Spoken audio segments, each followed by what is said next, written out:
छोटी सी थी जनाबाई, अपने माता पिता के साथ आषाढ़ी एकादशी के दिन आई यहां पर, जिस दिन सबसे ज्यादा भीड़ होती है पंढरपुर में, और पहले से ही सोच करके आई थी कि मुझे वापस घर नहीं आना है। तो पंढरपुर में जब आई तो यहां पर वारियां आई हुई थी, सब नाच रहे हैं, गा रहे हैं, विठल विठल विठला माझा पांडुरंग विठला, जय जय राम कृष्ण हरि। पंढरपुर में आते ही नेत्र सजल हो गए। जनाबाई छोटी सी हैं, अभी 7-8 वर्ष की आयु है। जनाबाई आई और यहां भीड़ में अपने माता पिता की उंगली पकड़ करके घूम रही थी, और वारी में जब आगे पीछे लोगों के धक्का मुक्की हुई तो माता पिता का हाथ छूटा नहीं, छोड़ दिया, जानबूझ करके खो गई बड़ी भीड़ में। बालक तो खो करके रोते हैं, जनाबाई नाच रही थी कि हाँ अब अच्छा हुआ, अब मैं अकेली हूं, अब मैं यहीं खो जाऊंगी, माता पिता को मिलूंगी नहीं, और सदा के लिए अपने विठोबा के पास रहूंगी, अपने विठल के पास रहूंगी। माता पिता ने ढूंढने का प्रयास किया, लेकिन जनाबाई मिली नहीं। जनाबाई प्रसन्न हैं, क्योंकि उनका परिवार तो श्री पंढरपुरी है ना। माता पिता बिछुड़ गए, मेला में छूट गए पीछे, लेकिन जनाबाई इस बात से दुखी नहीं है। बोले क्यों?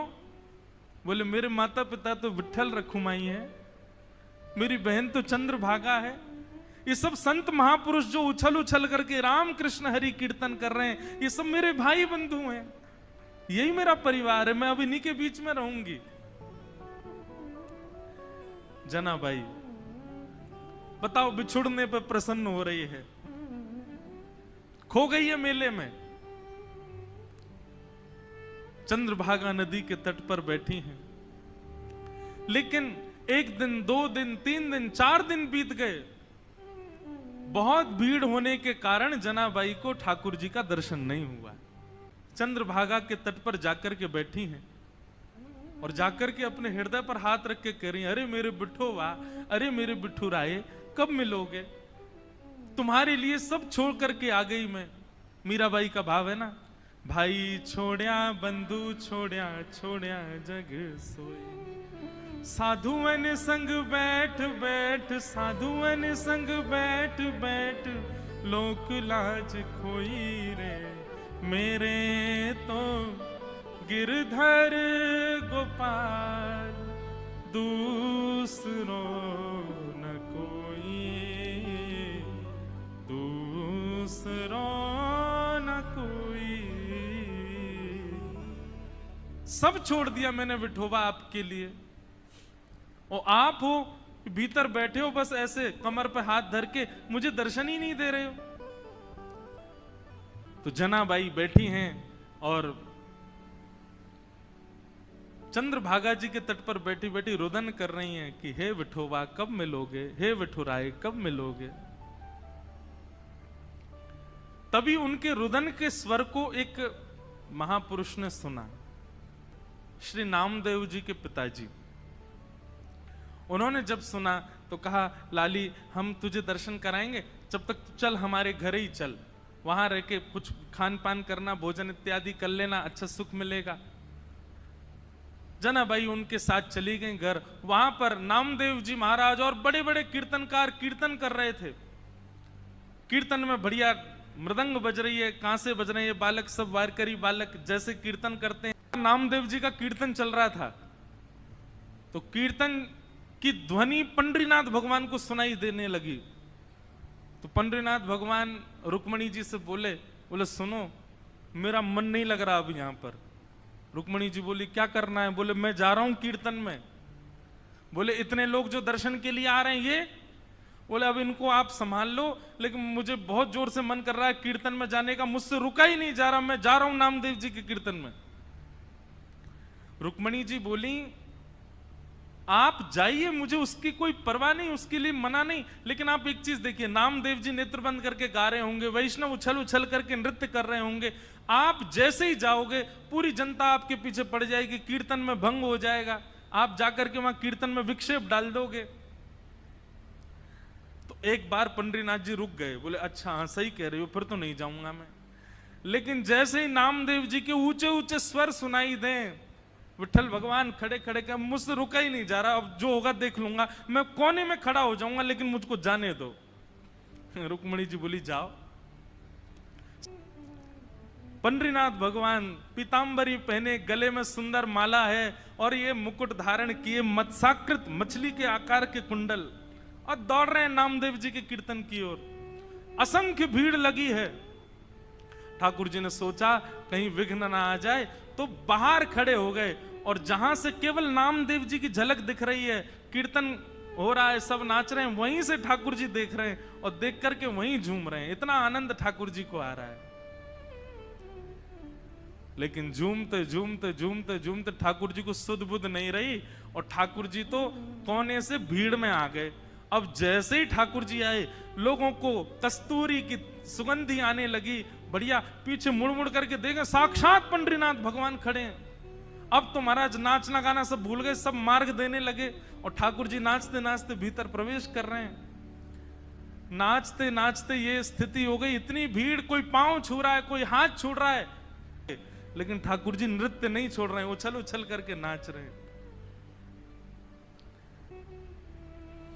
नामदेव जी के जब नेत्र खुले और सामने ठाकुर जी को देखा, नेत्र सजल हो गए। जय हो। कभी कभी संशय होता है नाथ, हम आपके भक्त हैं कि आप हमारे भक्त हो। अरे इतना उतावलापन, इतनी उत्सुकता तो किसी भक्त में नहीं होती। वो अपने वस्त्र का भान तो रखता है, आप तो कीर्तन में वस्त्रों का भी भान नहीं रखते नाथ। ऐसे हमारे श्री पंडरीनाथ बड़े दयालु ठाकुर जी।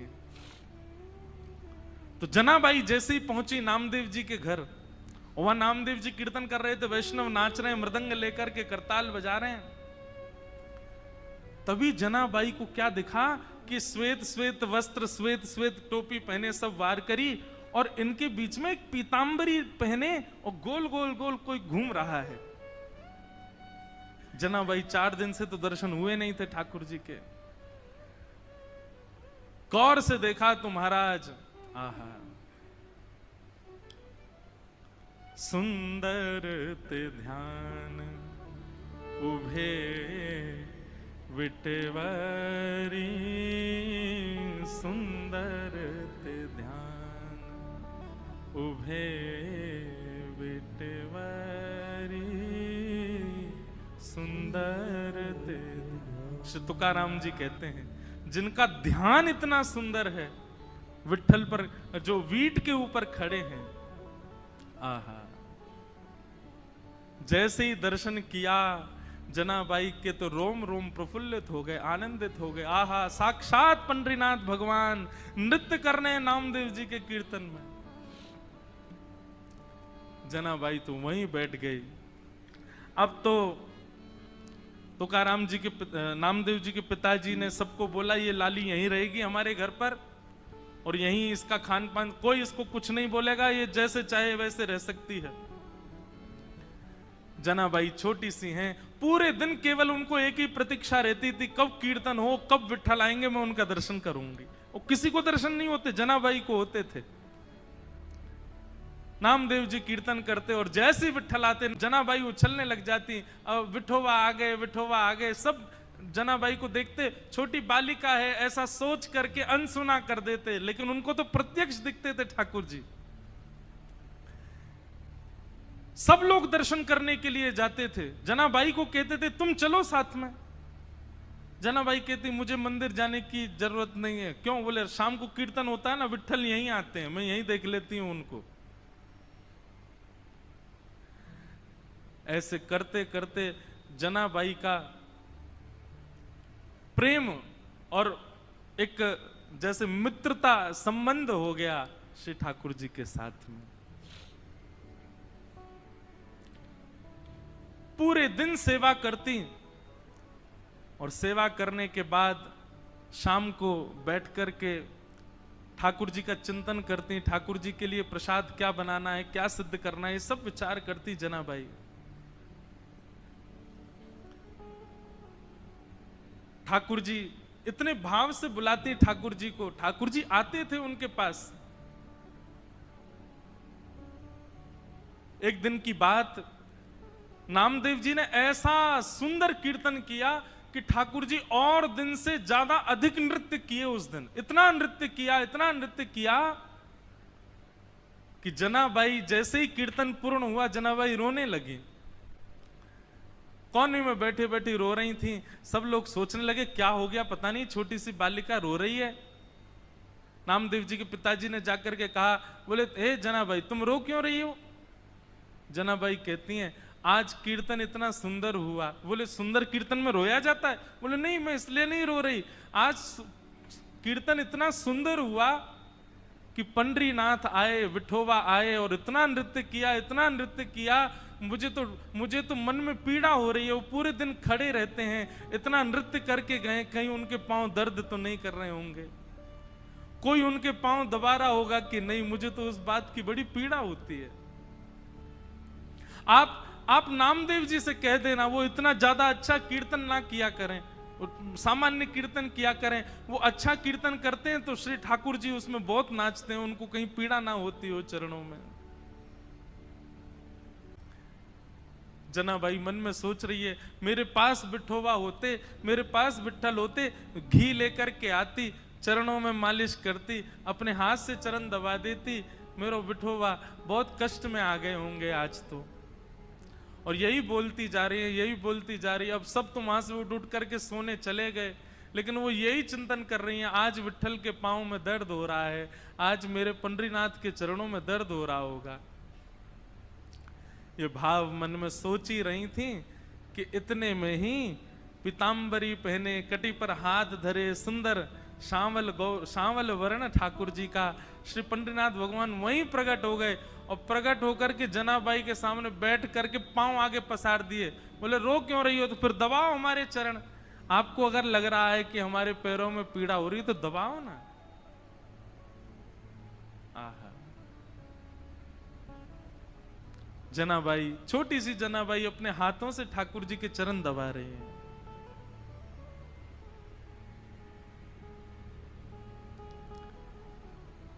चरण दबाती जा रही हैं और मुखमंडल के रूप को देखती जा रही हैं, कैसा स्वरूप है श्री ठाकुर जी का। अब छोटी सी बालिका, और क्या कोई वेद मंत्र तो आते नहीं उनको, कोई शास्त्रों की बात तो आती नहीं ठाकुर जी से पूछे। पैर दबाते दबाते जनाबाई पूछ रही है भोजन किया आपने? ठाकुर जी बोले हाँ किया। तो क्या पाया? बता दिया जो भी बनता मंदिर में, जो भी बनता ठाकुर जी बताए। बोले इसकी सब्जी बनी थी, जे चावल बने थे, रोटी बनी थी और पूरन पोली बनी थी। ठाकुर जी ने बताया, बोले पूरन पोली बनी, ये सब्जी बनी, चावल बने, ये सब पाया मैंने। जनाबाई पैर दबाते दबाते, अच्छा कल क्या पाया था?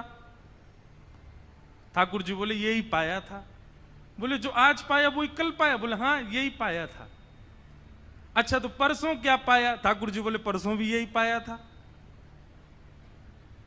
और 4 दिन पहले क्या पाया था? ठाकुर जी बोले यही बनता है, ये लोग मुझको यही देते हैं और कुछ नहीं देते, इनका फिक्स है, ये वही बनाते हैं वही खिलाते हैं मेरे को।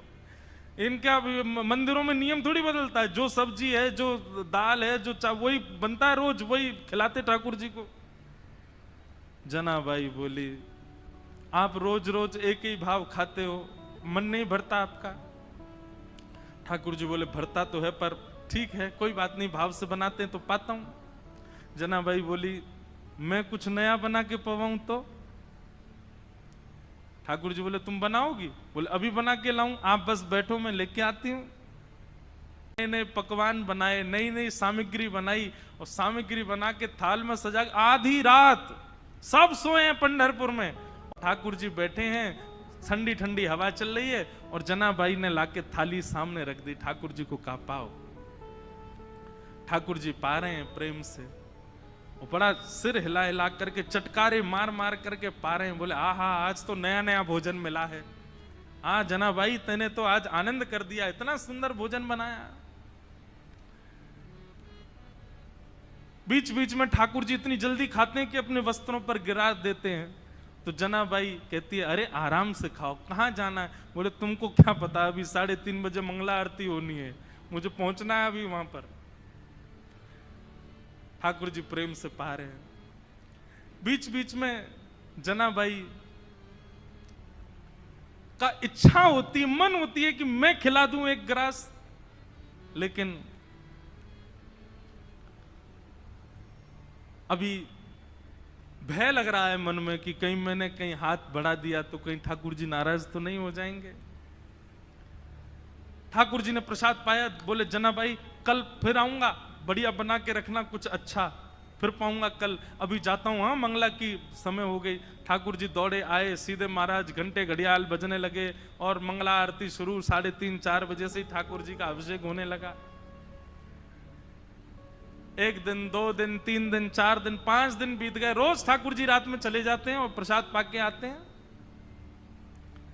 रुक्मणी जी आई एक दिन मंदिर में और यहां बस शयन की तैयारी हो रही थी। रुक्मणी जी आकर के बोली, वो भी ऐसी खड़ी हैं, ऐसी बोली होंगी, कहां जाते हो आप रात को? ये इतनी रात को कहां जाते हो आप, सही सही बताना। ठाकुर जी बोले गोपालपुर जाता हूं, वहां पर एक मेरी भक्त है जनाबाई, ये मंदिर में तो रोज एक सा ही बना देते हैं, वहां पे बड़ा नया नया बनाती है, वो खाने में बहुत सुख मिलता है, वहां जाता हूं भोजन करने। रुक्मणी जी बोली अच्छा, इतना अच्छा भोजन बनता है कि रोज जाते हो? बोले हाँ, वो बड़े भाव से बनाती है। रुक्मणी जी बोली हमको भी ले चलो, हमको भी खिला लाओ। ठाकुर जी बोले लेके चलूंगा लेकिन खिलाऊंगा नहीं, खाऊंगा तो अकेला मैं। वो छोटी सी है, छोटे छोटे उसके हाथ हैं, वो छोटे छोटे हाथ से थोड़ी सी दाल बनाती है, थोड़ी सी सब्जी बनाती है, एक ही पूरन पूली बना पाती है बेचारी। और तुम चलोगी, तुम्हारा भी पेट मेरा भी पेट, उसको बहुत श्रम हो जाएगा, उसको इतना नहीं बनवाना भोजन। चलो साथ में, लेकिन दूर खड़ी रहना, देखती रहना, और बीच में भी मत आना, वो सहजता उसकी खत्म हो जाएगी, वो तुमको देख के फिर बनावटी बात करेगी। रुक्मणी जी बोली ले चलो, कुछ खिलाना नहीं, नहीं आऊंगी बीच में, लेकिन ले तो चलो, मैं भी तो देखूं ऐसा क्या, ऐसा उसका क्या भाग्य कि पंडरीनाथ रात में जाते हैं। रुक्मणी जी गई हैं, दूर खड़ी देख रही हैं, जनाबाई थाल लेकर के आई है। ठाकुर जी प्रेम से पा रहे हैं। ठाकुर जी पाते, आज ही जनाबाई के मन में आया, बोले आज तो मैं अपने हाथ से खिला के मानूंगी, रोज तो ये मैं डर के मारे नहीं खिला पाती। ठाकुर जी जिम रहे थे बढ़िया प्रेम से, और चटकारे अपनी उंगलियां चाट चाट करके, बढ़िया आहा बहुत अच्छा बना है। दूर खड़ी रुक्मणी जी के नेत्र सजल हो रहे हैं, ये सौभाग्य तो मुझे भी नहीं मिला कभी, जैसा सौभाग्य जनाबाई को दे रहे हैं। बीच में जनाबाई के मन में भाव आया आज तो मुझे खिलाना ही है, तभी एक सामग्री उठाकर जनाबाई कहती बिठोबा ये तो पाओ, और ऐसे खाने में तल्लीन थे ठाकुर जी। ठाकुर जी ने भी विचार नहीं किया, ठाकुर जी ने भी मुख खोल दिया, हाँ खिलाओ। और जनाबाई ने जैसे ही अपना मुख अपने हस्त कमल से सामग्री ठाकुर जी के मुख में दी है,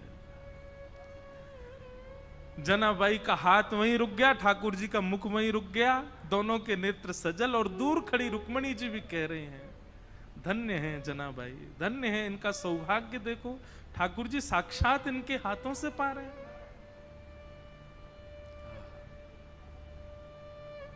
ऐसा भाव।